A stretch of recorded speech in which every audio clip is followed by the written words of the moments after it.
மாற்றம் ஏனடி?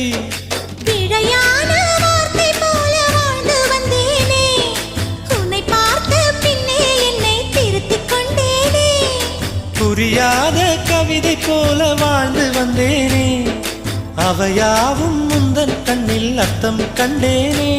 இந்த அருகம் புல்லின் மேல் மணித்துளியாய் நின்றாயே, எந்த பருவத் தோள்களில் பச்சை கிளியாய் வாழ்ந்தாயே. என்னை துளசி செடியாய் சுற்றி வந்தாயோ, கண்ணால் பார்த்து பார்த்து வெற்றி கண்டாயோ.